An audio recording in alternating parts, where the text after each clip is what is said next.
Ir tik tu pati žinai, kur ir kada pasukti. Niekas nenubrėž tavo kelio. Jie rodo savo kryptį, kur savęs tu nerasi. Klausyti ir išgirsti save. Tavo tikslas čia.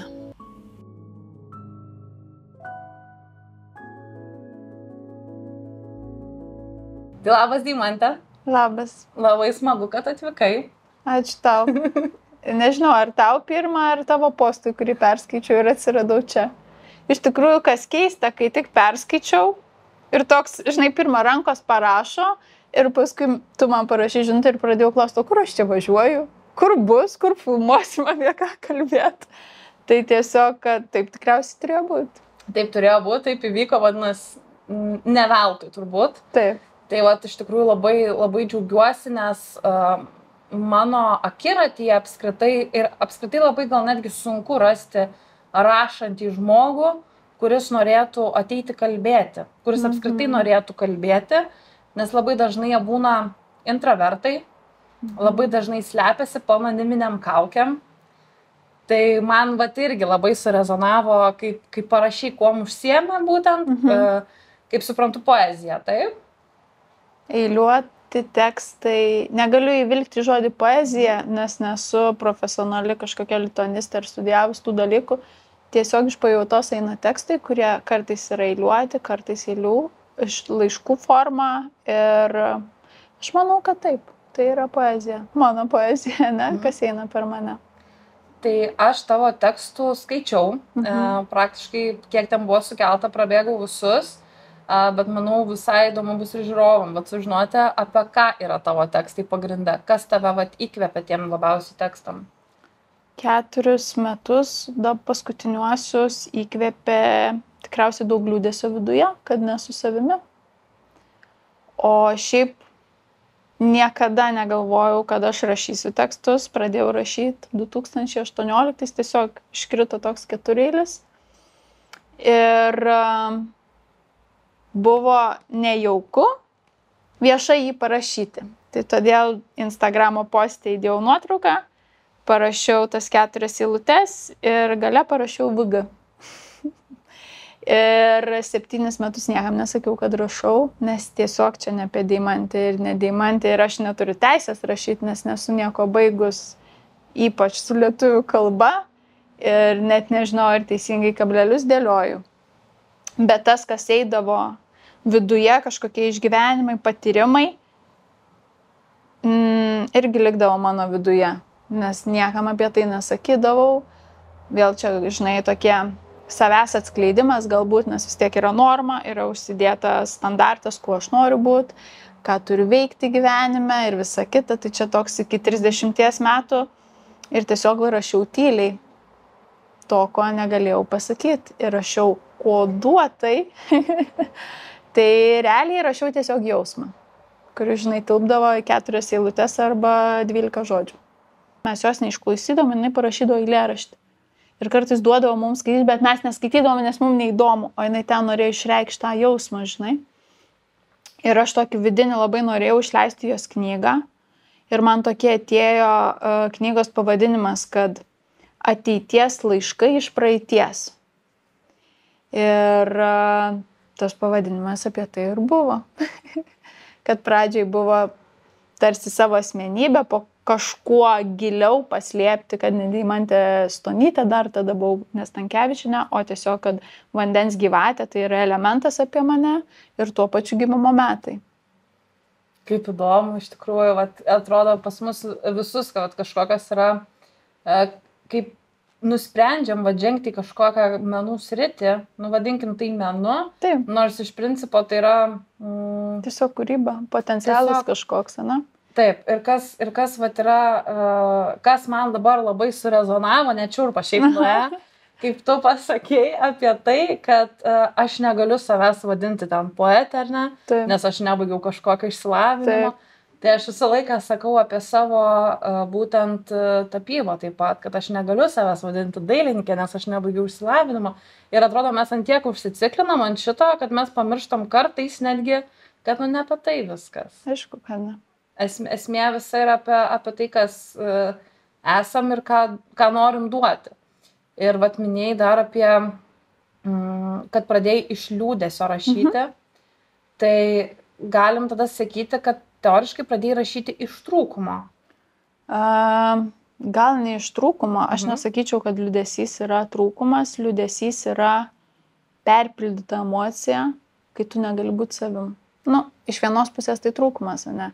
Bet gal man labiau apie tai, kad neturi drąsos vatimti, žinai, ir keisti viską iš pagrindų. Ir tiesiog paslapčia viskas darosi. Tai man atrodo, kaip tik, kai tu esi pilnas ir negali visko va čia išversti, tai tu susirandi naują savo versiją, kažkokią naują rolę ir tenai važiuoji kaip kitas žmogus, kad tavęs nevertintų čia, kur tu esi, nes šiaip aš esu baigusi chemijos inžineriją, dirbau pardavimuose su tekstilė ir visada buvau labai aštrus žmogus, tokia, žinai, dėliojanti dalykus. Ir poezija visiškai ne apie mane. O dar kas po to tai pasąmoningai slypėjo, kad mano močiutė buvo labai jautri ir iki tam tikro momento man labai lengva buvo su jos jautrumu, o paskui jis man buvo per didelis ir aš kažkurioje vietoje nuneigiau, žinai, visą tai. O dabar, kai žiūriu atgal, tai aš suprantu, iš kur pas mane ta kūryba liejasi, nes mano močiutė tiesiog buvo, prisiminiau tokį žodį amžinatilsį, nes jau jos nėra. Buvo tiesiog svėja, bet šalia to ir turėjo savo kolektyvą šokių, žodžiu, organizavo, siuvo, gebėjo suorganizuoti dalykus, tokia labai moteris kultūriška, meniška tais laikais ir dar prie to siuvo ir dar rašė eiles. Ir aš prie tokio pavyzdžio augau, o visa kita aplinka pas mane visi buvo orientuoti į tai, kaip tikriausiai gerai gyventi materialiai, kaip atitikti standartus, kaip siekti karjeros. Ir va šitos vietas niekas praleidom kažkur. Ir buvo jautru, kai šalia tave žmogus dėl kažkurių lengvų žodžių ar pamatytos emocijos verkia, nes tu savo neleidi. Tai viskas taip ir išsirutulioja, kaip pradedi žiūrėti kitomis akimis, nes niekaip nesupranti, iš kur tu toks čia atsirandi. O žiūri, kad viskas yra labai arti, tik mes kartais labai nematom. Ieškom atsakymų kažkur, o kai jie sėdi priešais. Taip, aš irgi dar pagalvojau tas momentas, kur irgi man buvo tas įdomu tavo nuomonė apie tai, kad ar pradėt kurti iš liūdesio, ar tai trūkumas ar ne. Nes irgi daug diskutavom ir dar su praeitais pašnekovais apie tai, kad iš ko mes kuriam. Ir aš labai dažnai matau tą situaciją, kad mes visi, ypatingai kas užsiemam kažkokiam kitom veiklom, aš pati dirbau 10 metų pardavimuose, kur irgi, žinai, viskas, kur aštrus protas, dėrybos ir ten visi kiti momentai ir dalykai.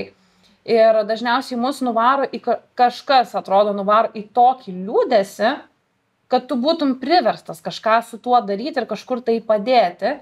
Ir tada tau atsiveria, atrodo, tavo, tas kažkoks pašaukimas iš principo per tą situaciją. Taip. Kad jeigu tu pats neturėjai jėgų to ieškoti, tai dabar imk ir turėk ir tvarkykis su to.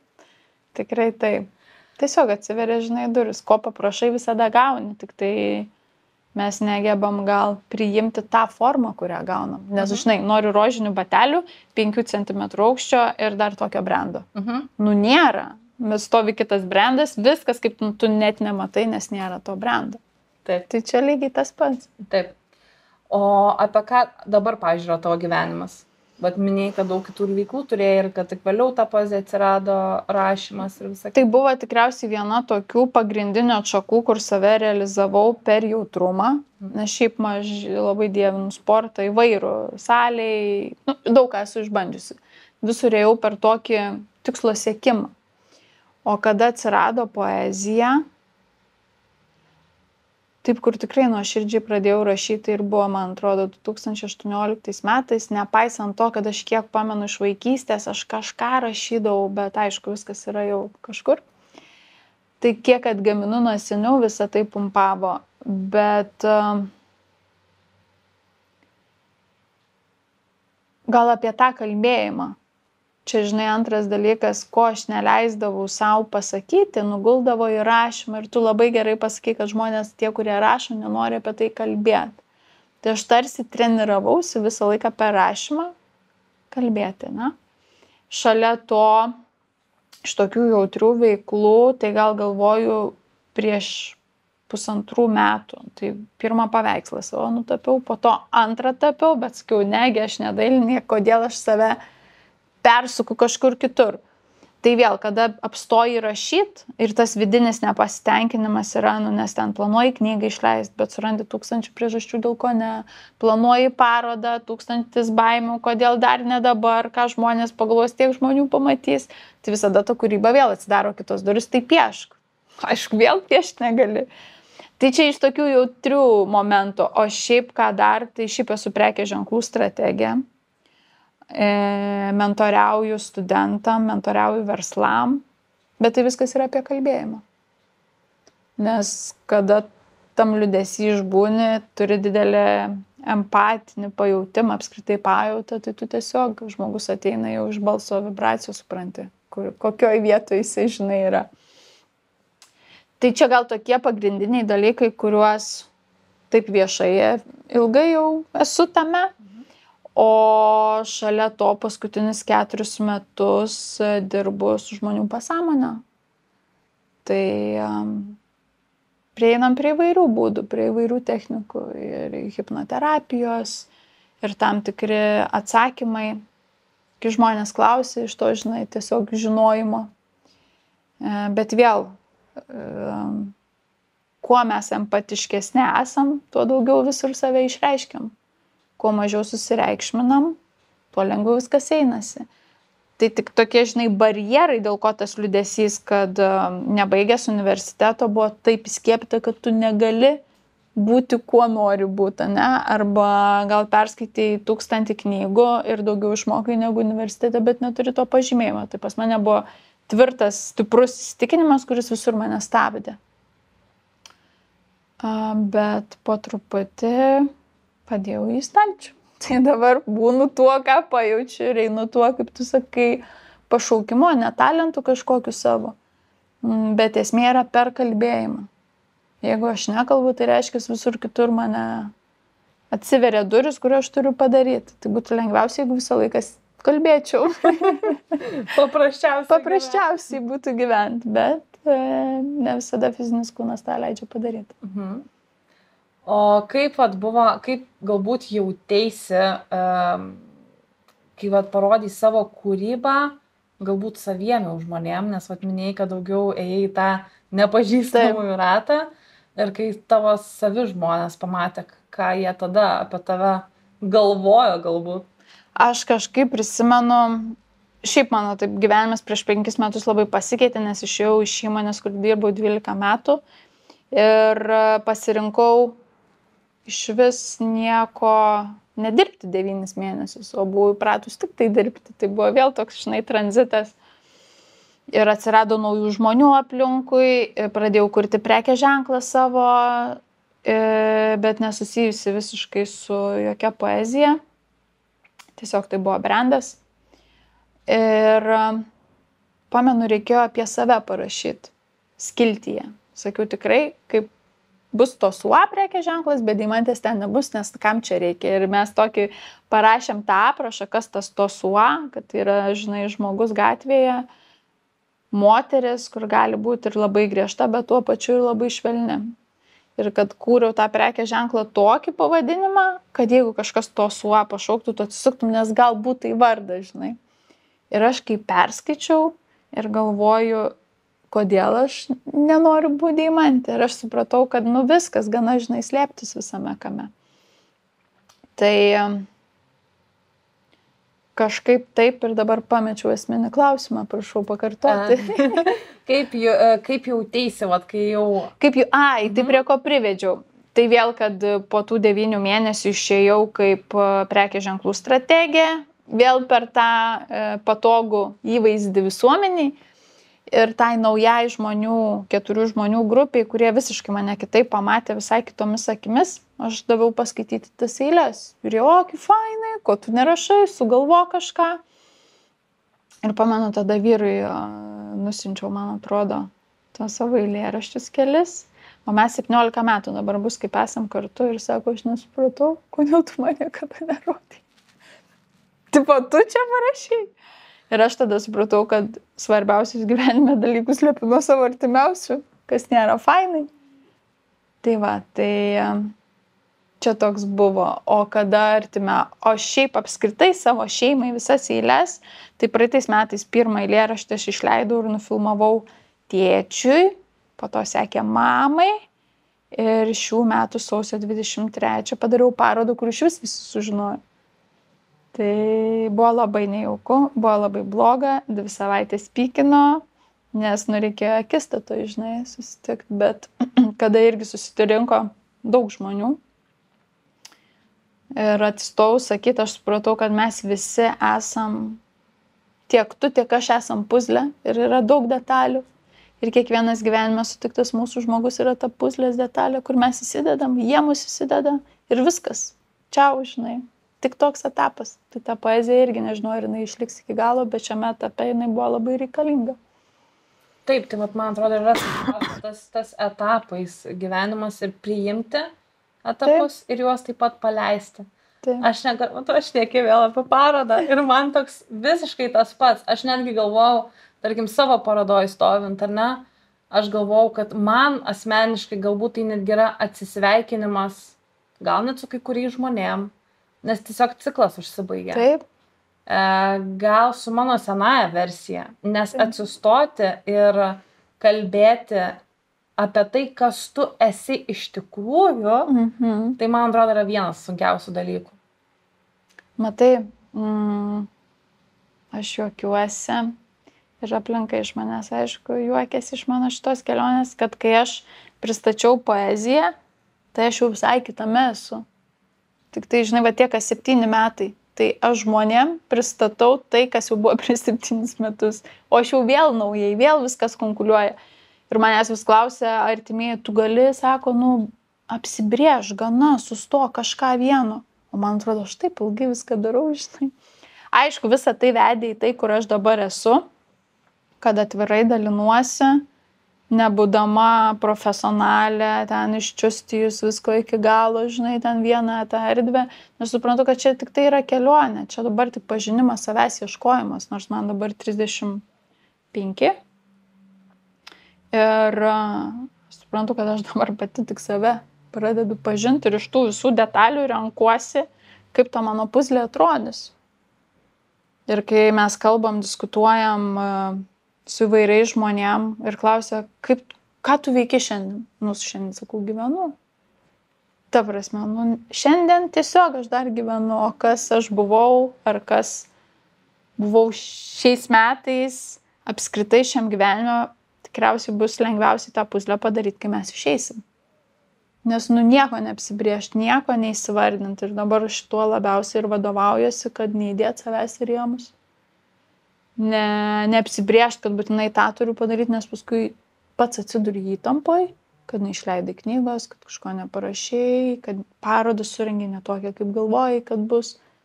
Tiesiog kuo mažiau išleisti per žodį savo tokių užkardų, narvų, jeigu dar nesi stiprus pasakyti, žinai, sorry, dar nespėjau. Tai čia labai svarbu tam, kad tu galėtum tiesiog būti toks, koks esi, nes kartais padarai kelis žingsnius ir tu jau vėl visai kitaip viską matai.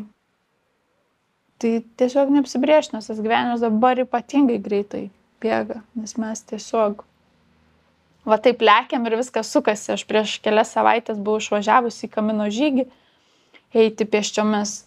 Ir tik dabar suvokiau, kas yra laikas, nes kai tu Google susivedi atstumą, ten 20, pavyzdžiui, 7 kilometrus, žiūriu su automobiliu 27 minutės, easy, padarai walk ir žiūri 12 valandų. Apie ką? Ir mes dar drįstam sakyti, kad mes kažkam neturim laiko, kai turim tokius pagreitinimus. Kažkas čia, žinai, jokam, taigi mes jau turim tą teleportaciją. Automobiliai, traukiniai, viskas yra, ko mes dar norim. Ko dar trūksta? Esam tik tai nelaimingi, nes nesam savim. Bet tas atradimas savęs, man atrodo, ir yra tas, kur mes ieškom visą gyvenimą. Tai žinoma. Ir va šito dažniausiai, va, kaip kalbėjai apie stereotipus, standartus, ar ne, tai man atrodo dabar svarbiausia šitoj vietoj šiai kartai labiausiai išlikti sąmoningai ir diegti naujai kartai, kad tu gali būti tuo, ko tu nori būti, o ne ką kalba aplinka. Nes dar, sakyčiau, mūsų kartos dar buvo paliesti labai stipriai visuomenės stereotipų ir taip toliau. Mano gal tėvai buvo vieni tų, kur aš netgi atsimenu savo klasiai labai, atrodo, visiems diegdavo tėvai, kas jie turi būti. Man niekada niekas nesakė, ko aš turiu būti. Ir kaip yra sunku, kai tau nesako, nes tu turi ieškoti jau kapstyti save jau labai anksti, kuo tu nori būti. Ir aš labai, pavyzdžiui, irgi save netgi smerkdavau, kad man, tarkim, galbūt pradedu vieną dalyką ir man jis nebepatinka. Ir tada imiesi kito. Ir va tas toksai užsisukai, to tokia grandinė atrodo, bet tu iš kiekvienos kažką pasiemi. Ir aš dabar suprantu, kad aš nebūčiau už tam taške, bet tų visų kitų dalykų. Ir tas, kai tu supranti, kad tu visą gyvenimą mokinsiesi. Ir kai aš sakau, aš tikrai nesakau, kad aš būsiu toliau, nesakau, kad netgi toliau piešiu. Gal man po metų ateis, kad aš noriu būti visiškai kažkuo kitu. Ir man va šitas yra taip gražu ir smagu tokius žmonės sutikti, kurie galvoja taip pat, kad mes gyvenam tėkmėj iš principo. Taip, mes esame vanduo. Normalu, kiek mūsų nesudaro vandens, o vanduo toks yra. Bet vėl tam klaidžioti visą laiką nėra fainai. Aš juokiuosi, kad šitus 4 metus labai turistavau visur, ieškodama atsakymų, patvirtinimų. Tai kol tu viduj neužsiaugimini to savo ašies, tai kaip ir sakau, tu ieškai žmonių kažkur, o jie visą gyvenimą šalia tavęs eina, bet tu savęs nesiradęs. Ir tada, žinai, nori kažką atras dar geriau, neįmanoma. Nėra atsakymų kitur, niekas nežino, kas tu gali būti, tu net pats nežinai, kol nepatiri. Mes tiek daug šiandien dienai žinom ir aš dirbu su studentais ir galvoju, šiais metais turėjau antrakursę merginą, jeigu neklystu. Žodžiu, kad 20, gal 21 metai ir jinai labai susikauščiusi, nes nori, kad visiems būtų gerai. Pamiršus save, pamiršus, ką nori, tai žinai, tada perdegimas, visi tokie sunkus dalykai.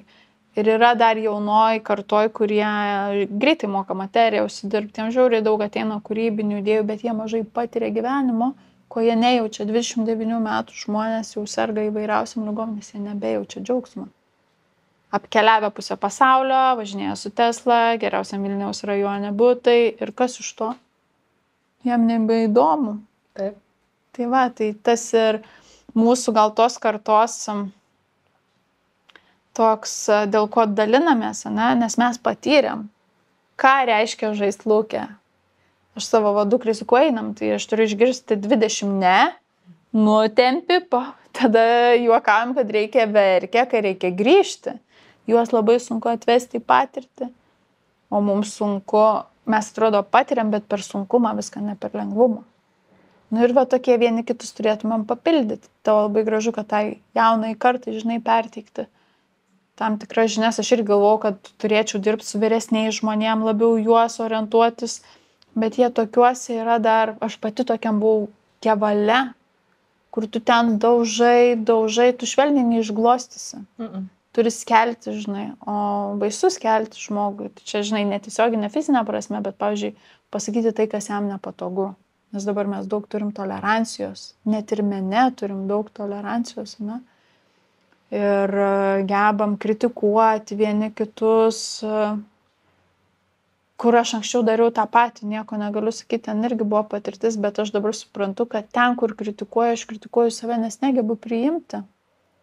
Tai tiesiog, arba aš savo neleidžiu to daryti, nors viduje noriu, tai ieškau kaip prikabinti, kad savo protui pasakyti, kad aš irgi negaliu. Tu negali, bet aš irgi negaliu daryti.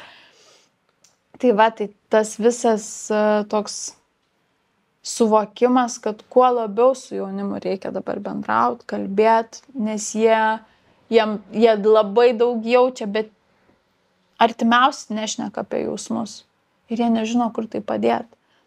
Ir dar paskutinius galvoju, gal 4 turėjau irgi jaunimo tarpe su kuriais tenka bendrauti, jie negeba taisyklingai rašyti, jiem tiesiog kai kurie garsai nesigirdi.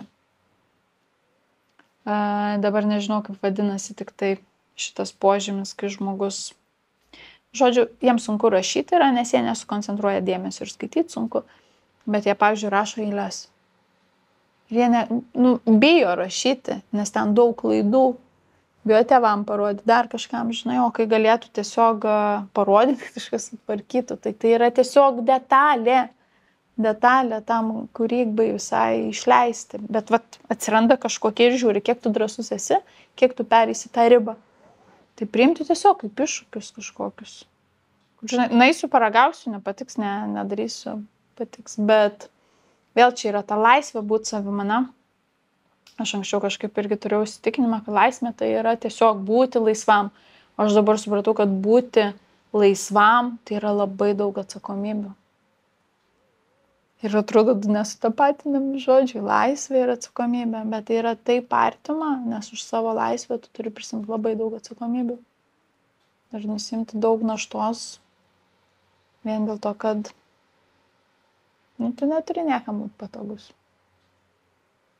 Laisvė apskritai būti yra labai sunku ir kiti galvoja, kad tai yra labai didelė siekiamybė tą turėti, bet aš sakau, ne visi tą pasiruošę turėti, manau, tą laisvę, nes labai ir susiduriam tokiose situacijose, kaip pavyzdžiui, išėjau iš visų savo darbų, ofisinių ir taip toliau, ir tada susilaukiau tokio vieno komentaro labai greitai, ten jau žinai mėnesis koks praėjo, mes ten užsiknisę, net nebijau to žodžio, su paroda, ten jau žinai datą, pati žinai kaip būna, jau žinai datą, žinai, kad iki tos dienos viskas turi būti padaryta, o man ten dar eigoje dar 3 paveikslai, dar ten statėm filmą ir visą kitą.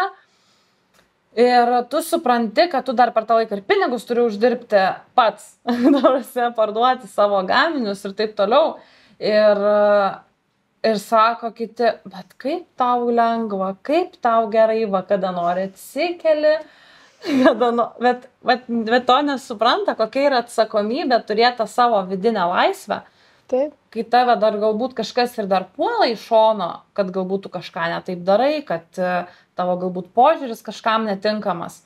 Ir tuo, kaip sakai, nepatogiu būti, tai irgi yra labai, labai atsakinga ir sunku, bet man atrodo, mes taip ir išeinam į tą, kad tada ir pradam mėgautis gyvenimą, kai tampam laisvi. Žinoma, taigi pasakai ne, kai nori pasakyti ne, o nesakai taip, nors iš tikrųjų galvoji, kaip nenoriu, kaip negaliu. Ne apie tai. Taip, čia labai toks sunkus darbas. Dar kaip pavyzdį, bet kad pasakyti, aš prisimenu naktį prieš parodą, jau visai kabinant viską, nes aš savo poezijos parodoje nieko neskaičiau. Ir dabar, jeigu kas nors paprašytų manęs pasakyti nors vieną eilę, aš negaliu jo pasakyti, nes jie ateina, aš jos parašau ir viskas. Žiūriu, apie ką čia, nieko aš net neprisimenu. Tai buvo suguldyti tekstai ir prie darbininkai, kurie padėjo mum kabinti mūsų tuos tekstus ir jie taip stovi, skaito. O tu sako, negalėjot ką nors linksmiau, čia visur tokia, sako, depresija.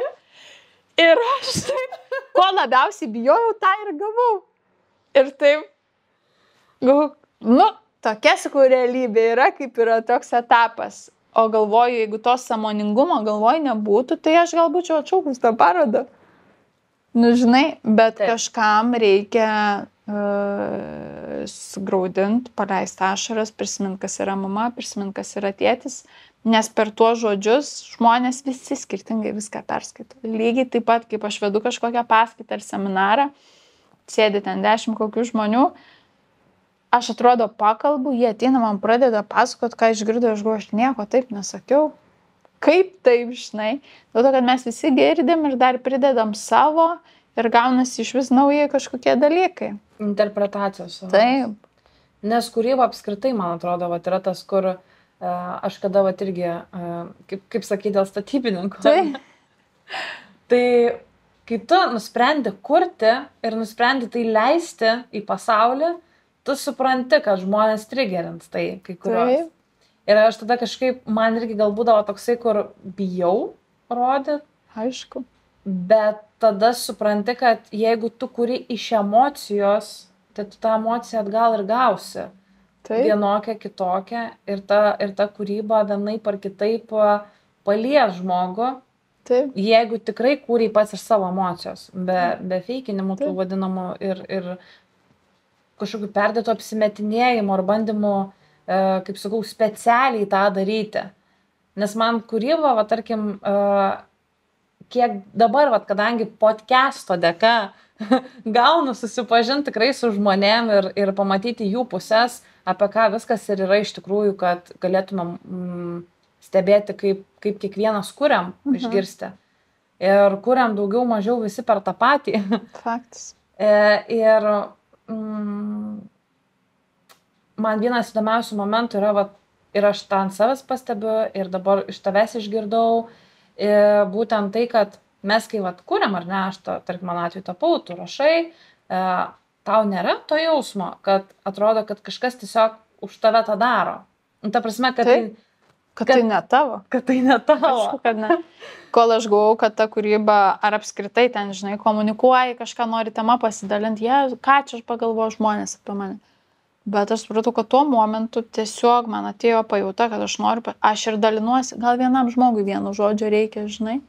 Ir kai tu priimi, kad tą akimirką, kai kažkas čia išėjo iš tavęs žodžiai, eilėraštis, paveikslas, mokymai, seminarai, nežinau, nauja formulė kažkokia matematikos, jinai skirta ne tau. Nes kol aš dalykus laikiau stalčiuje, man labai liūdna buvo. Kad aš negaliu niekam, žinai, atiduoti.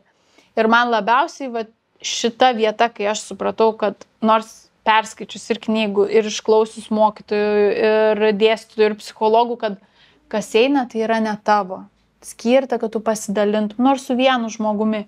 Nu, aš nesupratau niekaip. Kol vieną dieną tiesiog atėjo nauja studentai, atėjo į mentorystę, sėdi mergina, mes kalbam, kaip mums sunku, ir jai tam tikruose etapuose, ir aš sakau, ruošiu parodą, aš irgi bijau, nes aš visai ne apie tai. Ir jis sako, aš noriu pas jūs ateiti padėti jum. Ir aš taip galvoju, kaip taip, nu gerai. Ir jinai sako, parodykit savo eiles, ir aš jai rodau vandens gyvatę. Ir jinai man savo telefoną sako, pažiūrėkit ant mano viršelio. Ir ten apie meilę, kad tu neprivalai pritapti ar nusileisti tam, kad tave mylėtų. Sako, aš dabar esu santykiuose, kuriuo, sako, supratau, kad aš esu tik dėl to, kad nebuvau savim. Sako, man iškrito šitas eilės, aš sako, įsisaugau ir dabar mėnesį vedina, einu link tam tikro sprendimo. Ir aš taip žiūriu, gal, nu va, kodėl aš negaliu laikyti stalčiai šitų dalykų. Bet vėl baisu, nes kaip bebūtų, kūryba yra, aišku, kažkoks šaltinis, ten kūryba, nežinau, pajautimai mūsų, bet jie turi turėti materiją, nes jeigu mes norim paskleisti žinutę, dar daugiau kurti, mes turim gauti materiją. Tai kaip tu ir sakai, turi galvoti, kaip parduoti produktą, galbūt turi išleisti knygą vien dėl to, kad galėtum išleisti, nežinau, fotoalbumą kažkokį, žinai, gal tapsi fotografę, pamatą pasidėti kitiem dalykam. O šiandieniniai dar visuomeniai toks yra, žinai, nu tai ką tu čia nori pinigų susidirbti. Ir aš ilgai irgi tuo vadovavausi ir irgi turėjau tokį įsitikinimą, kad geras žmogus pinigų neima. Ir man buvo, žinai, labai sunku, aišku, aš turėjau pastovų darbą, turiu vaiką, turiu vyrą, kas man dar padeda palaviruoti, bet šiais metais, kai dariau parodą, šiaip aš kiekvienais metais švenčiu gimtadienį, aš galvoju, mano gimtadienis bus kitoks, bus mano, žinai, paroda, kur aš jau va taip tą širdelę atversiu visiems. Ir vėl, nu, mes vieni važiuojam kažkur keliaujam, o kiti tiesiog savo tą kūrybą išreiškiam. Taip, kaip geriausiai šitam momente galim. Dar sugrįžkim gal prie parodos. Labai daug kalbėjau, man vis labiau įdomu. Okay. Apie ką šiai buvo visa ta paroda, koks konceptas, kokia buvo tavo idėja, kaip tu norėjai tai padaryti, kaip galbūt įsivaizdavai ir kaip gavosi. Kaip įsivaizdavau, kaip gavosi? Įsivaizdavau, kad bus žiauriai sudėtinga, kada man tikrai nepavyks, Pinterest'e susirinkau, žinai, vaizdus, nes aš jaučiu, kaip turiu būti, bet nematau niekada vaizdo. Nu, nesuvokiu. pradedu aš pasakoti, tai noriu, turiu nuostabią dekoratorę ir draugę, kuri irgi visai atsitiktinai per mano kūrybą susitikom. Ir aš patėjau, sakau, žiūrėk, noriu daryti parodą, jinai turi erdvę, okei, sako, aš sako, tau padėsiu. Ir man tada, kaip tu man padėsi, kaip žinai. Ir aš tiesiog Pinterest'e susiradau idėjas, kaip noriu įamžinti, žinojau, kad tai turi būti eilėraščių paroda, nes aš tiek paveikslų nenutapysiu, kiek norėčiau savęs išreikšti, bet eilėraščiai irgi gali būti paveikslai. Ir kaip ir viską sugalvojom tokias juostas, kur rankom reikia išrašyti, savo raštu nepasitikiu, nes negražiai rašau, atsirado mergina, kuri padėjo rašyti, kai pradėjom rašyti, žiūriu, kad ir aš pati gabėjau tą daryti. Tai man atėjo 3 mėnesiai iki parodos idėja, kaip aš ją noriu daryti, bet 2 mėnesius, 2 savaitės aš bijojau, net surašyti ant lapo, kaip tai turi atrodyti, tai viskas prasidėjo likus 2 savaitėm iki parodos. Ir viskas gavosi, tiek, kad aišku, kūnas labai bijojo, priešinosi ir temperatūra, grinai toks jausmas, kad tik neįvyktų. Bet sakiau, bus kaip bus, šalia buvo žmonės, kurie jau buvo patyrę tą etapą ir tai tiesiog girdėdavau žodžius kiekvieną dieną, padaryk po darbelį ir tą dieną kažkas gims. Taip ir buvo, aišku, ten gal neveikia projektorius, ne iki galo viskas buvo išpildyta, gal garso nebuvo. Bet kada pradėjo rinkti žmonės, aš pamiršau, kas nepadaryta. Aš tiesiog nežinau, kur aš buvau, kaip visi sakė, matėsi, kad visiškai buvau kažkur padebesiuose, žinau, kad buvo labai daug emocijų, pamačius tam tikrus žmonės norėjusi verkti, nežinau, kad jie lygiai taip pat nori daryti parodas, bet vis užgožia dalykus, nes yra svarbesnių, sukurti materiją, uždirbti pinigų. Taip, tai yra labai svarbu, kad mes galėtumėm augti, bet vieną turi padaryti noriu, vieną nenoriu. Tada išeini į tą balansą, jeigu tik darai, ką reikia, bet ne tai, ką noriu, tai tau labai liūdna. Tai va, tai paroda taip ir gimė. Konceptas ir buvo toks, kad darėm sinagogoj. Dabar jinai veikia ne pagal savo paskirtį, aišku, tai nuo lubų, kadangi aukštos lubos nuleidom eiles. Ir padarėm tarsi tokias permatomos užuolaidų šleifus, kuriuose buvo tam tikros frazės iš eilėraščių sudėliotos. Buvo gražu. Trumpai gražu ir noriu irgi kartoti, bet tikriausiai dar vidinio tokio stipraus nėra užsibrėžimo, nes paroda kainavo daug, o aš parduoti nieko neturėjau, nes nieko nebuvau pasiruošus tam. Tai dabar, kai darysiu, tai tikrai pasistengsiu, galbūt, jeigu pavyks, kad būtų galima įsigyti knygą arba kažkokias atvirutes, nes tam, kad tiek, kiek noriu dar padaryti, reikia tiesiog materijos, pinigų, arba rėmėjų, arba kažką, žinai, susirasti.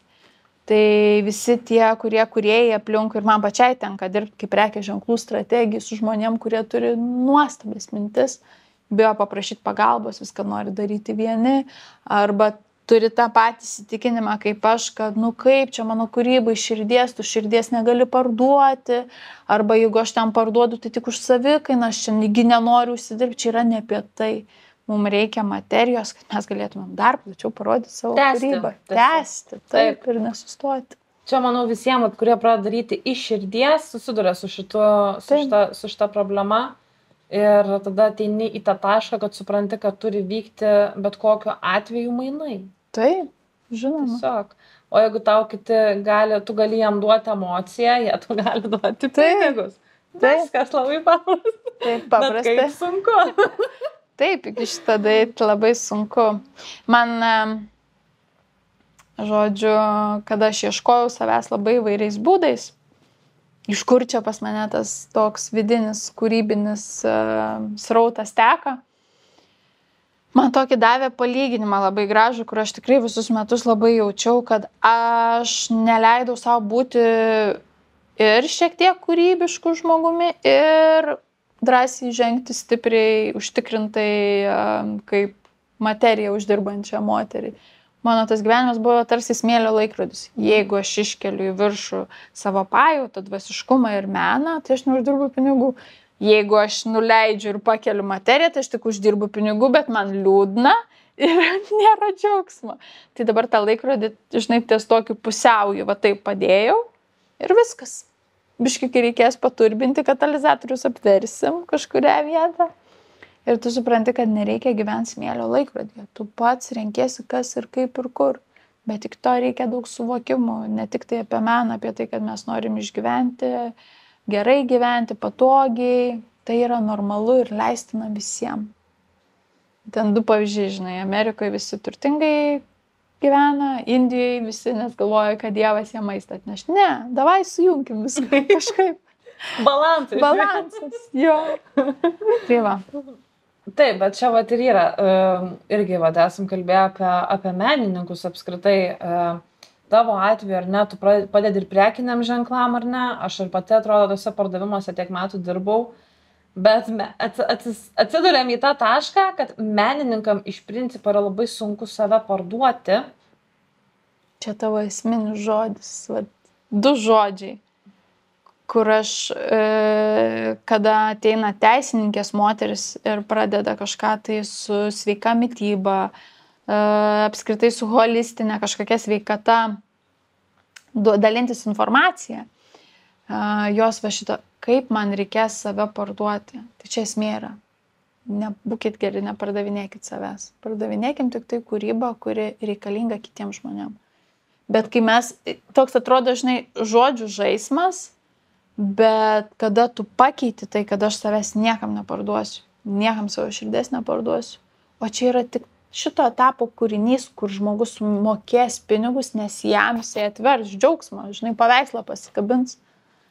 Bet yra vat irgi momentas, jeigu atsiverstume ir pasižiūrėtume į tuos, tarkim, aš dabar jau kalbu konkrečiai apie dailininkus, tarkim, ar ne, ką aš jau daugiau taip nužiūrėjus vis tiek į tą pusę. Tai labai dažnai žmonės perka net ne tiek, kiek patį paveikslą, faktas, jisai turi tą, vadinkim, tą efektą visą, bet kiek perka asmenybę būtent to žmogaus. Kad tas žmogus būtent padarė, kad tas žmogus būtent sukūrė. Nes, pavyzdžiui, analogiškai paimkim labai 2 panašus paveikslus, ar ne? Ir vienas bus labai garsus žinomas ir save pristatęs iš įvairių pusių, ar ne? O kitas galbūt atėjęs, kaip sakant, iš gatvės, tai liaudiškai, taip sakant, ar ne? Arba iš savo studijos atsinešęs tą paveikslą, ten tapęs gal metus laiko. Ir analogiškai pirks tą, ką žino. Tai va čia, šitoj vietoj aš tikiu tuom, kad žmonės visą laiką yra tie, kurie atranda savo tą, sakykime, kūrybinį darbą, kurį nori įsigyti nepriklausomai netgi kas autorius yra, bet yra ir ta kategorija, jeigu žiūrint per materiją, kad mes neišvengiam to socialinio viso modelio, socialinių tinklų, kur turim save daug rodyti, kad parduoti ir savo kūrybą iš principo. Tuo pačiu labai lengvas klausimas ir palyginimas ir tuo pačiu labai sunkus, nes nežinau, kaip tai perteikti žodžiais. Bet gražiausias dalykas, kurį, žinai, labai naudojama visur frazė, bet visiems mums pasaulio užteks vietos. Tai vėl, jeigu paimsim šitos 2 menininkus, tas labai gerai žinomas žmogus kažkada irgi buvo nežinomas. Bet jis gebėjo susikurti.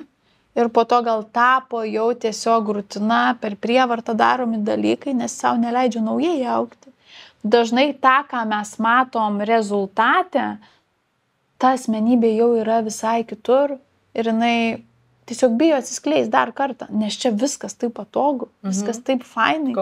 Komfortas, dėl to ir iš tų paveikslų gerai žinomų, žinai, menininkų, kurie iš tikrųjų forsuoja, jau nebesklinda energija.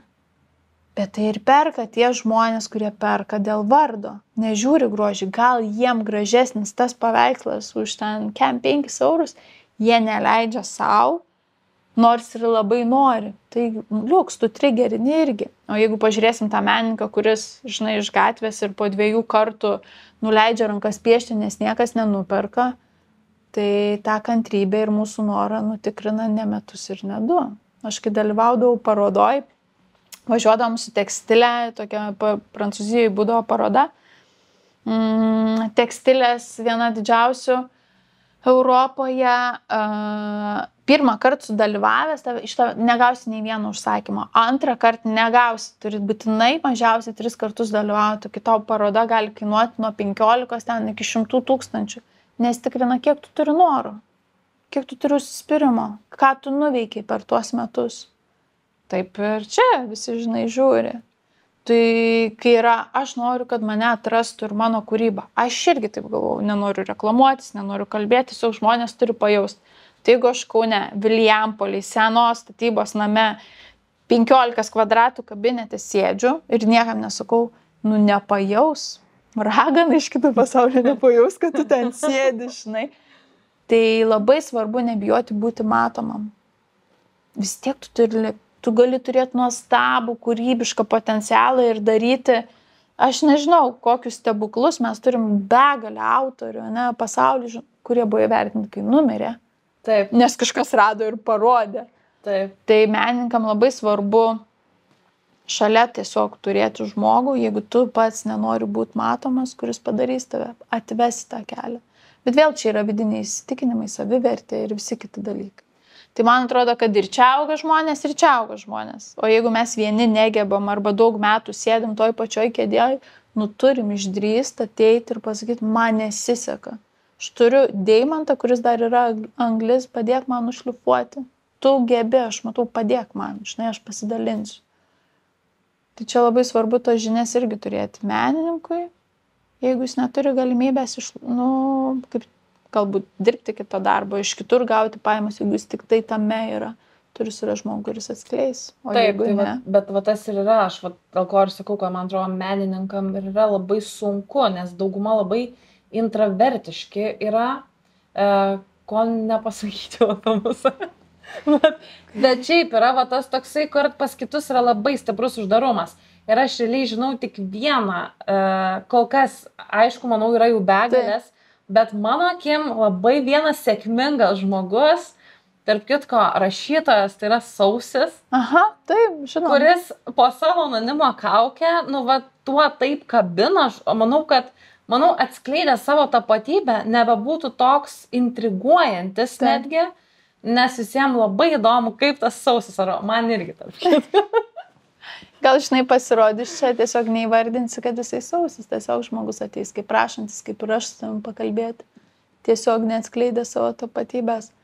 Vėl čia galim vertinti kaip marketinginį triukšmą, galim vertinti, kad žmogus tiesiog negali atskleisti, nes mes nežinom, kas jisai, na, gal jis tiesiog savo aplinkoje negali rašyti.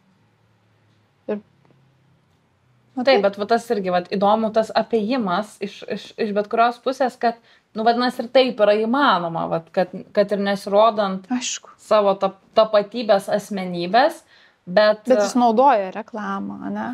Kai naudoja kitus marketinginius dalykus, kad būti matomam. Bet aš, pavyzdžiui, iš savo pusės, kol aš slėpiausi po anoniminiu ir pavadinimu, nes mano kūryba atėjo iš to, kad aš nenorėjau, kad žinotų, kas aš esu. Tai visi tas pats. Taip, analogiškai. Ir kol aš nepradėjau rodyti savęs ir nepradėjau pasakoti, kas aš esu, kuom aš gyvenu, kokios mano mintis, nebuvo tiek užsakymų. Nes kai atvirai daliniesi jau, kas tu iš tikrųjų esi, tada atrodo ir ateina, tas pradeda eiti viskas taip. Ir man atrodo, kad tiek mano atveju, tiek tavo atveju paroda ir buvo ta pirmoji paroda, nes ir mano buvo pirmoji, ir tavo ar ne pirmoji buvo? Ir mano pirmoji.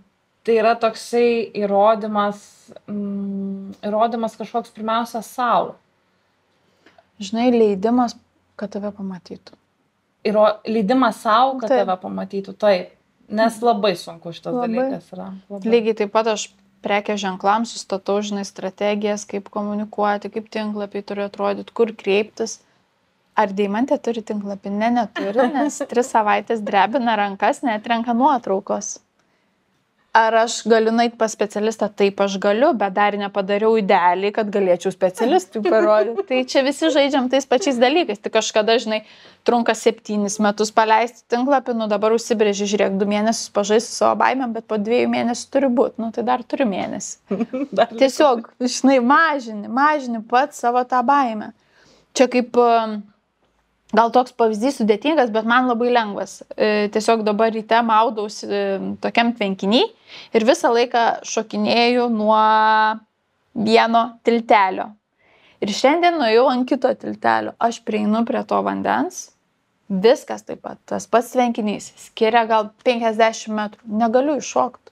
Žiūriu, baisu, tamsu, gal čia yra žuvų, gal ten yra kelmas ir paskui pagalvojau, esmė yra vanduo. Aš myliu vandenį, kodėl aš kabinuosi į detalės. Taigi aš vandenį jaučiuosi saugiai. Tai žiūri ir vieną kartą nenušoki ir po to, kai suvoki, kad, žiūrėk, jeigu tu esi priim kaip kažkokia šis, koks skirtumas, kur tave padės, jeigu tu žinai, kas tu esi.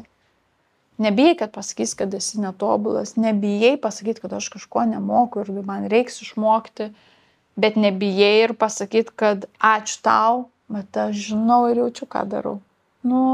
Ačiū, kad kritikuoji, bet aš tikrai žinau, kad čia ne apie mane, šį kartą tu pats save matai.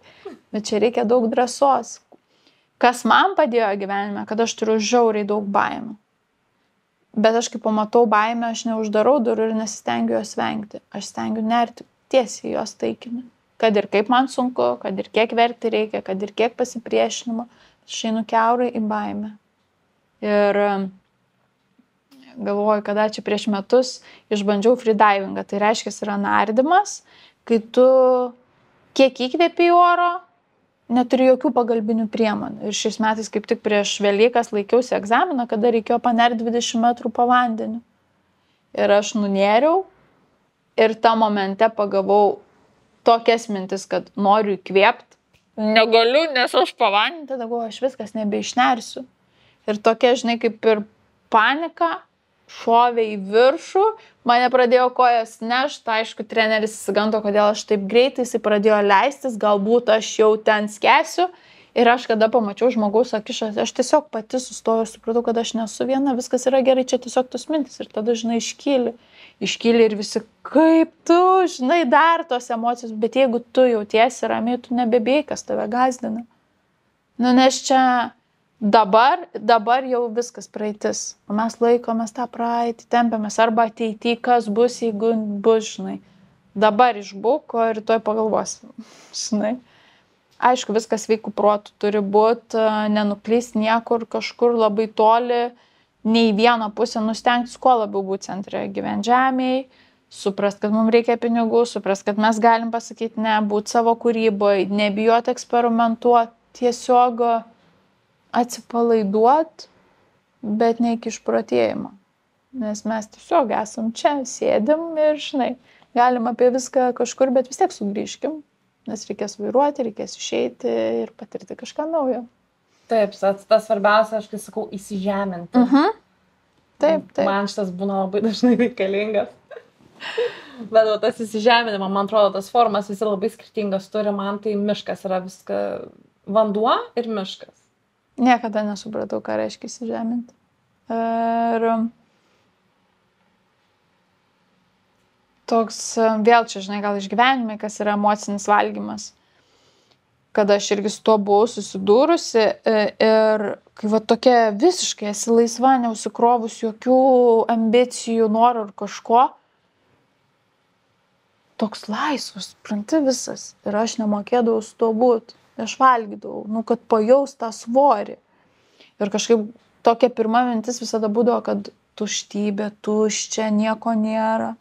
O dabar, dėka visų šitų savo 35 metų, aš supratau, kad čia yra švara, čia nėra tuštybė, čia nieko užkišti nereikia, čia reikia džiaugtis, kad tu pagaliau išsivaliai tuos savo namus, žinai.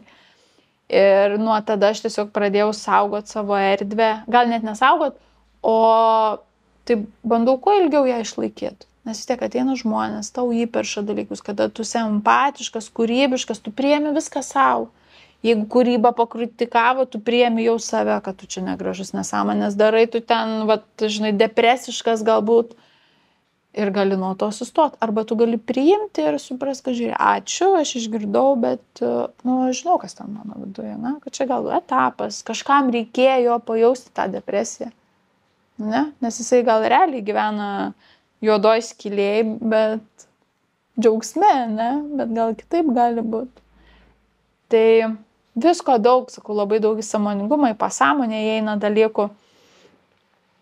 Bet ką ir matau, kad šiandieniniam tam labai kūrybiškam jaunime, jie tiesiog bijo atsiskleisti. Bijo atsiskleisti, nes niekas nekalba apie tai. Daug tolerancijos, taip pat ir ne tik paaugliai,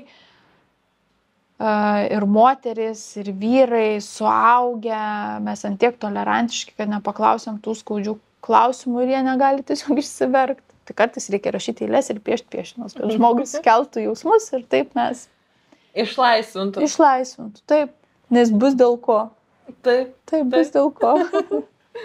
Nes man atrodo, šitam pasauliu, šiandieniniam, yra visi arba labai tolerantiški, Taip. arba labai netolerantiški. Bet tai yra balansas.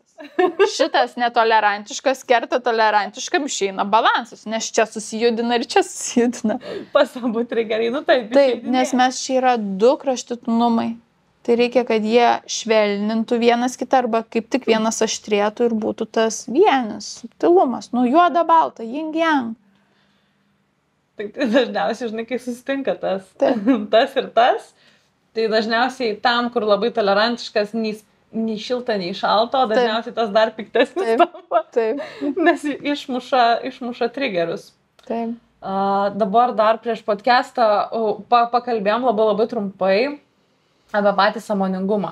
Ir kalbėjom būtent tai, kad dabar ypatingai menų srityje žmonės, matau būtent labai kažkuriam etape atsivėrusių stipriau į sąmoningumą, negu šiaip įprasta, galbūt, sakykime, tiesiog eiliniam žmogui, vadinkim taip. Tai kaip tavo tas įvyko lūžis galbūt kažkoks? Ar tai visą gyvenimą labai ėjo šalia? Sąmoningumas, nežinau, aš visą gyvenimą buvau vyresnė negu buvau iš tikrųjų, gal irgi tokia seka buvo, kad augau su seneliais. Su seneliais tai reiškia, kad gyvenom vienam name seneliai ir mano tėvai.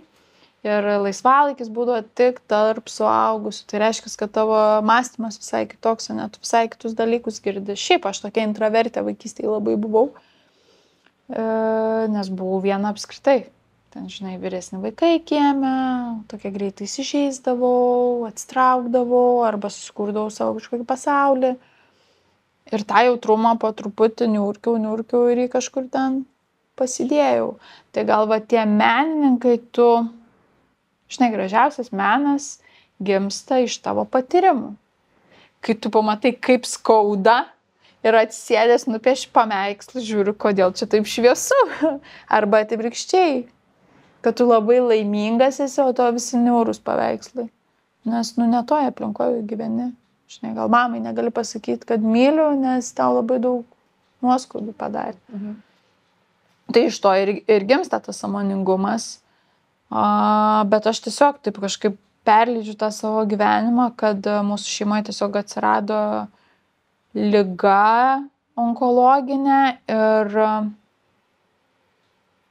aš prasirgau nesirgdama. Pradėjau ieškoti būdų, kaip padėti tam žmogui ir tas mane tiesiog taip, žinai, sprogdino. Tiesiog tas informacijos kiekis buvo pergertas per mane ir aš ėmiausi tos rolės per tą žmogų, norėdama jam padėti, žinai. Ir viskas, ir tas tiesiog išmušė stipriai iš tų visų nusistovėjusių blokų, ko pasiekmė tikrai mano artimai aplinkai dabar nėra lengva man nematyti, žinai, visi nori vis tiek, kad tu būtum koks buvai. Gal ne tiek nori, bet du skirtingi rezultatai yra. Tai va, o šiaip galvoju, toks pirmas tikriausiai buvo prisiminimas gal klasiai. Aš pakankamai tamsaus gymio buvau ir labai rudų akių. Ir kai atėjau pirmą klasę, man pirmoji klasė sukako 8, kas jau buvo daug, nes esu sausį gimus verčiasi metai. Ir mane tiesiog vaikai vadino čigonę. Negana to, man dar buvo atopinis dermatitas ir visur per sulenkimus būdavo šašai, kuriuos aš nukrapštydavau. Tada dar vadino ir narkomanė. Ir tas vertė mane jėga griežtumu apsiginti. Ir toks, žinai, gaunasi sąmoningas susidarimas labai anksti. ir ėjimas ten, kur tu pasieki to standarto. Tai reiškia karjera, pinigai, gerai mokaisi, universitetas. Nes kaip dabar prisimenu, kaip pradėjau mokyti sąmoningai kvėpuoti, tiesiog kvėpuoti, aš pajaučiau, kad kai gaunu laisvę daryti, ką aš noriu, aš tiek susijaudinu, kad aš įtampai pradedu būti.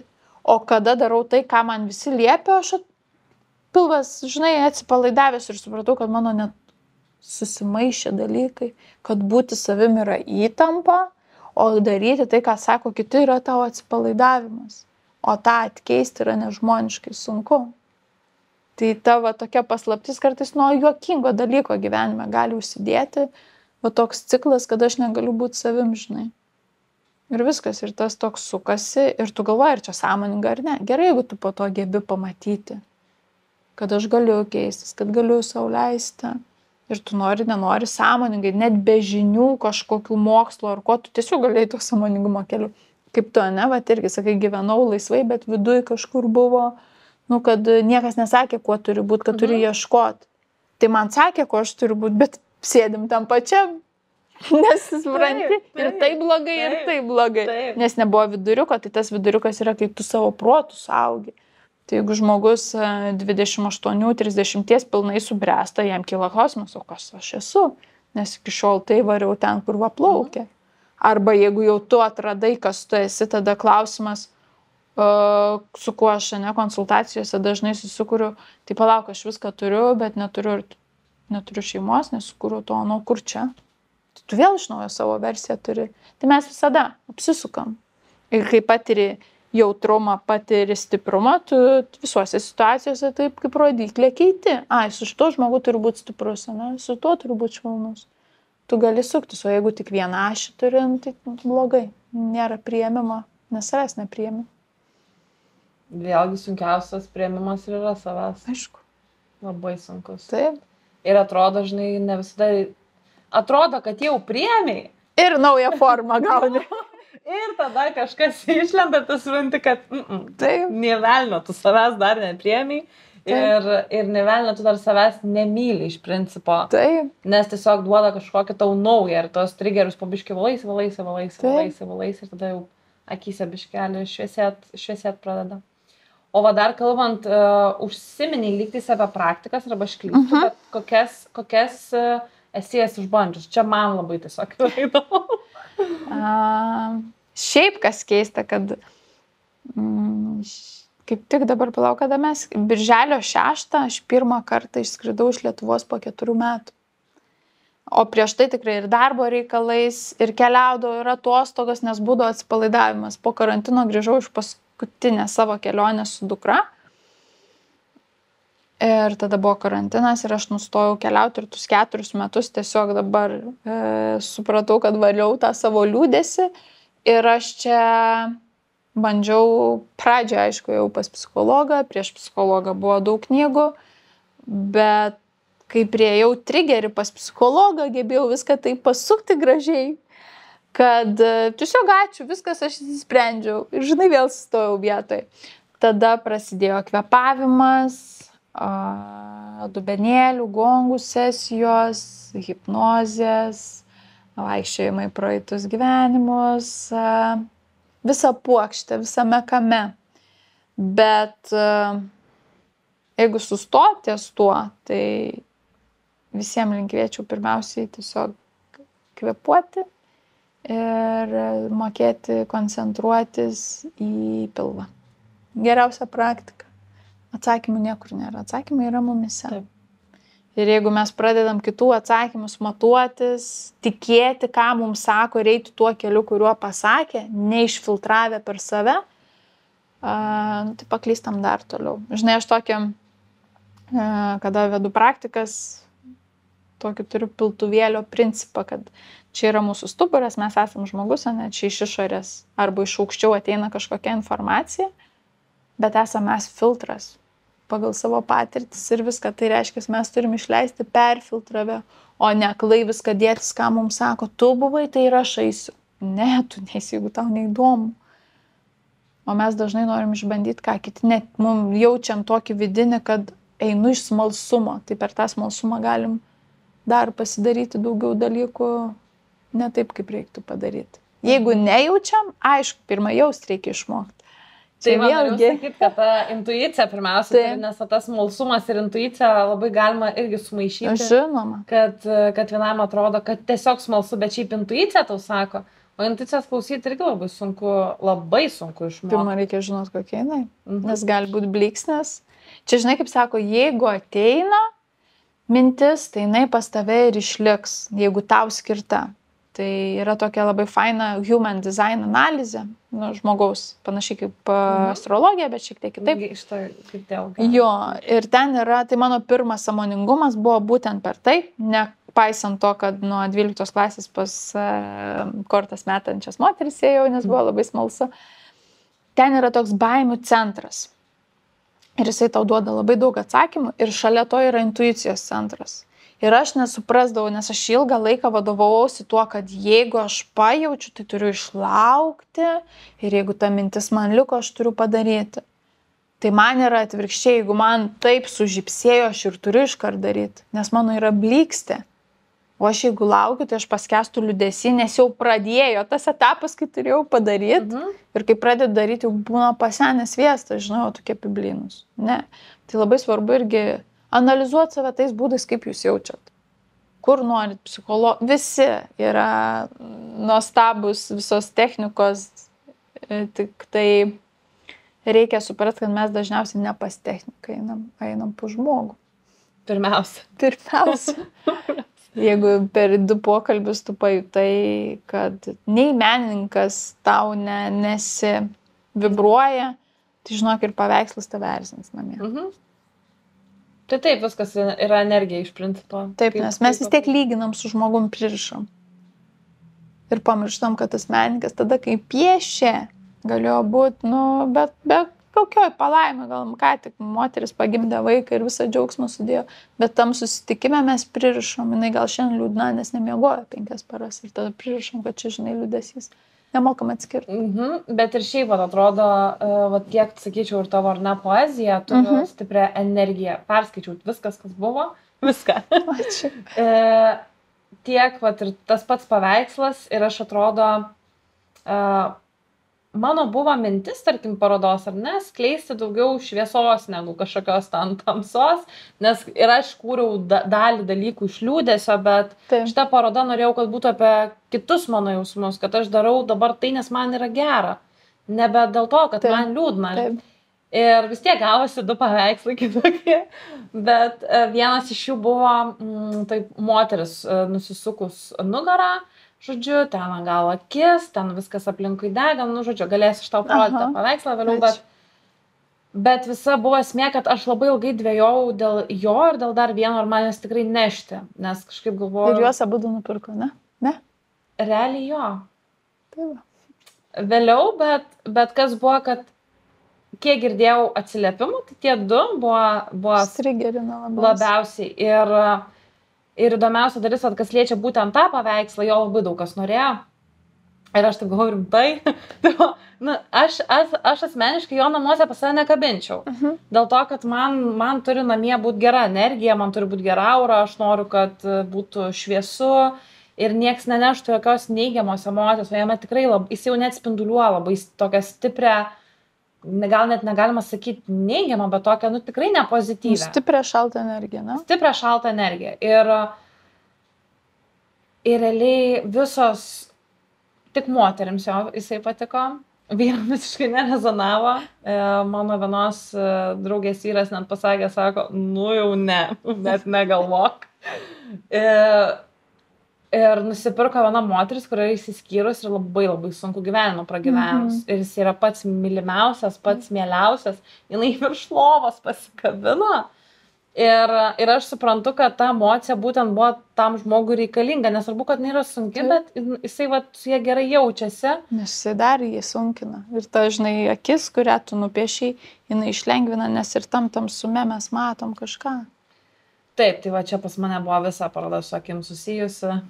Dėl ko irgi susilaukiau, kad aš esu kraupi. Gerai, visi mato, žinai, kaip nori matyti. Ką pratęsiant, tai mano paroda vadinosi Kviečiu gyventi. Ir iš tikrųjų ten buvo daug eilių skirta ir tėčiui buvo, ir mamai, kur yra mūsų šaknis, kur mes dažnai atsiskiriam nuo savo šaknų. Bet ką aš ir supratau, yra tiesiog gyvas pavyzdys, kad mes visi gaunam tai, kokie buvo mūsų tėvai, kokie buvo mūsų seneliai. Ir jeigu mes tos kūrybos ar kažkokių tai talentų nepriemam, nes neturim diplomą, atsisukim pažiūrėti, kokie buvom, iš kur čia pas mus tas gyslas. Tai mano buvo tas žiedas, apie tai irisas buvo mėlynas, visa paroda su mėlynu buvo apie būtent kalbėjimo dovaną. Kalbėjimas gali būti įvairiausiom formom. Jisai stipriausias yra, kada mes kalbam, mes galime įvairiausiai kalbėti. Tai mano ir buvo, kad kviečiu gyventi. Nepaisant to, kas parašyta, aš darau. Aš esu čia ir einu toliau. Ir tie, kas mane pažįsta ir žino, jie tikriausiai draugė, su kuria nuo 3 ar 4 klasės, jinai vaikščiojo po parodą ir sako, tai aš tavęs visai nepažįstu. Nu šito, sako, aš visai nepažįstu. Kur atrodo viską žino, žinai. Bet čia yra, kad kviečiu gyventi. Nubrauktų viską, jeigu tau viduj nebegera, leis pažinti žmonėm tave. Ir tau liūdna, kad tu neleidai, ne? Bet nepaisant to, kad ten jau pragyvenusios tos emocijos, aš stoviu, šypsuosi, man euforija, man smagu. Viskas easy, žinai. Ir tuo pačiu, kad šitą jau parodžiau, bet gyvenau vėl kitame, kur buvo baisu, žinai, pasakyti tam tikrus dalykus apie savo pajautas ir kitus, kur dar žmonių nežino daug, žinai, ką veikia, bet ir nereikia, kad visi žinotų. Viskas po truputį, nes tas piltuvėlis jisai iš siauro išeina. Po to tu daraisi matomas. Ir viskas aplinkui yra, viskas naujo, kuo daugiau patiriam, to visokių naujovių daugiau. Tai ką dar noriu užbaigti, kad tos 4 metus, kai nekeliavau, bet veikiau tą, ką noriu, aš viską radau Lietuvoje, nuo Italijos iki Balio, Amerikos, Prancūzijos, Japonijos, viskas yra čia. Jeigu tu eini su šypsena ir kai tu ryte atsikeli, galvoji, yes, aš veiksiu, ką noriu, viskas. Visas pasaulis kartu su tavim. Ir Koko knygą, kai skaičiau biografinę, jeigu gerai nepacituosiu, o taip tikrai nebus, prisimenu tą tokią iškarpą, kaip jinai guli ant savo sofos, jos vyras keliauja ir jai viską veža. Ir jos klausia draugui, kodėl tu nekeliauji? Sako, keliauju knygomis. O visą kitą jūs man parvežat. Tai tiesiog. Jo, iš tikrųjų, čia viskas priklauso nuo to, ir nuo tavo vaizduotės iš principo, ir nuo tavo pajutimo. Taip. Nes man pavyzdžiui, kad aš visą laiką žiūriu žmonės, kaip jie veržiasi keliauti, kas yra fan, nes jiems turbūt to reikia. Man, pavyzdžiui, mano keliavimas, man yra tiesiog geriausias atsisėsti miške, pasiimti knygą ir tiesiog skaityti. Taip. Man čia yra tokia kelionė ir tu atrodo pereini per save keliauji. Taip. Čia yra tas pirminis, man atrodo, momentas. Bet tai irgi sunku susikoncentruoti save. Aišku, susikoncentruoti ir nebėgti nuo savęs, nebėgti nuo to gyvenimo, kurį susikūrei. Mes bėgam, grįžtam dar labiau pikti, nes ten pabuvom, kur norim būti, bet grįžtam vis tiek čia. Čia toks, tau parodo, kaip gali būti, ir parodo, kur esi, o tu vis tiek renkėsi čia, kur esi. Taip. Čia kaip, nežinau, ekstazio tabletė išnešė, grįžai vėl šūdų krūvai sėdi. Tiesiog čia toks, reikia rinktis. Sunku. Ypač kas laipioja kalnais, žino, kad lipi į kalną, atrodo jau viskas ir bijai, ten praeina gyvenimas, užlipai į viršų. Debesys, tas oras, vėjas, erelis virš galvos, 4 sekundės pasidžiaugiai, nusileidai lengvai ir žiūri dar didesnis kalnas. Vėl lipi dėl tų 4 sekundžių. Džiaugsmas ir euforija netruks visą gyvenimą. Tai yra tik sekundės. To leidys ir lipi į kitą kalną. Tai čia, man atrodo, visais tais, nebuvo tau to jausmo po parodos. Tarkim, kai jau įvyko ta paroda, ar ne ta euforija, jinai ilgesnė. 10 sekundžių. Ir buvo tokia taika, aš grįžau namo, taip atsisėdau. Kas čia yra, viskas padaryta, nieko nenoriu ir toks. Gerai, kas toliau, žinai. Tai pas mane irgi buvo, aš atsimenu, tą dieną tai jau nieko nebegalvojau, nes buvau tokia pavargus, kaip dar turbūt niekada gyvenime, bet kitą dieną atsikėliau ir dabar, o kas dabar? Bet man tai buvo toksai, net nesakyčiau, kad labai su pozityvo, kas dabar. Aš išsigandau, kad gal atėjo toksai, kur atrodo šiai dienai padariau viską, ką galiu geriausio. Ir ką toliau man veikti, ką toliau daryti, kaip viskas toliau turi klostytis. Ir tada, kada nusprendė, kad pailsėk ir būk tekmėj. Ir tada vienas, kitas, trečias, vėl naujos idėjas. Ir toks yra, man tas cikliškumas yra taip gražu, ta prasme, ir kai tu gali viską daryti, ar ne, kad vėlgi tas požiūris buvo ir anksčiau gal netgi kišamas, kad tu turi užsiimti vieną dalyką, daryti vieną dalyką, tu negali, jeigu tu turi šalia kažką, tai yra tik tais kažkoks mini hobis. Ir tai negali būti tikra, ar tai negali būti įvertinta materija, nes tada nebe hobis, o darbas. O kai tu atrandi tą balansą tarp tų, kai gali laviruoti ir gali ir dirbti, ir džiaugtis, ir kad aplinka džiaugiasi tuo, ką tu sukuri, tai čia toksai labai, labai magiškas net momentas. Tikrai, taip. Aš tau dar noriu tave papildyti, kad aš to momento, tų 10 sekundžių, tos 4 metus visur išieškojau. Ir aš tikrai dar buvo man tas ciklas, kad jau kai rasiu, tai visą laiką ir bus ta juosta. Ir atsidėjau tos 10 sekundžių, galvoju, okei, taigi aš užlipau kalną, leidžiu žemyn, reiškia, lengva dabar kažkiek, žinai, tu ir pailsi, ir dabar vėl kilsiu, reiškia, vėl iš naujo kažkur. Ir tas suvokimas, tik tai ta euforijos, ta ramybė, nežinau, ramybės net nemėgstu žodžių, nes man ramybė tai yra linija tiesi, ramybė tai, žinai, kur linkim bažnyčiai vieni kitiem. Bet ta taika vidinė, kai tu padarai viską, kaip tu sakai, ką galėjai, ir tą akimirkai to ir pakanka. Mano dabar atžvilgiu aš jau žinau, link kur turiu eiti. Ir tos mano 10 sekundžių jau didėja. Pusę minutės, 10 minučių tiesiog atsisėdus ir pažiūrint kažkur, aš gebu išlaikyti koncentraciją. Ir prailginti, kas man padeda nusiraminti ir nesiblaškyti tiek. Nes aš jau supratau, kur atsakymas, tos 10 sekundžių. Nes mes visi ir ieškom tos taikos, užbaigtumo. Gal ne iš karto viską gauni, kiek norėtum, neuždirbai pinigų, nes kiek uždirbai? Čia tau pasisekė. Ne, bet čia viskas gerai. Aš žinau, kaip reikia eiti, kad paskui ten, žinai, susikurčiau tą materiją. Nes iki tol tai lakstai kaip višta be galvos, daužaisi visur ir niekas ne tavo. Taip. Nes galva šalia guli, reikia užsidėti ir suprast, kad turi su savo galva vaikščioti. Tai galbūt iš tavo pusės, ką tu galėtum palinkėti menininkam ir, sakyčiau, ypatingai jauniem menininkam? Pridėsiu nuo savęs, kad visiems tiem tyliem menininkam, kurie iš tikrųjų kažką daro, bet nėra formos kaip apibrėžti. Tai lygiai taip pat ir aš kaip chemijos inžinierė su diplomu ir prekės ženklų strategė rašau eiles ir savo parodos pristatymę eilių, nebūdama profesionalė, diplomuota, atradau tą taikos sekundę, 10 sekundžių, tai linkiu jiem lygiai taip pat eiti per tą baimę, pasisakyti ir paprašyti pagalbos, kad kažkas padėtų jiem tapti matomiems su savo kūryba. Kad jie atrastų tą ramybę ir jiem nereiktų niekur šokinėti ir dar galvoti, kas ir kaip, nes kaip ir sakiau, atsakymas yra prie pat.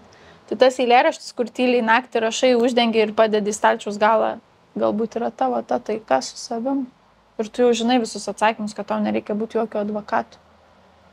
O leist savo. Dabar yra pats gražiausias amžius, kai mes viską labai lengvai galim padaryti matomais, kai greit galim ištransliuoti savo kūrybą, bet kas galim išleisti knygą, net ir su savo vidiniais, sukurtais naujadarai žodžiais. Tai yra tokia laisvė gyventi, tai nesigulkim į savo pačių kažkokį tai narvą. Leiskim, o jeigu ne, tai man atrodo puikia erdvė yra, kur galit paklausti klausimų ir sulaukti pagalbos.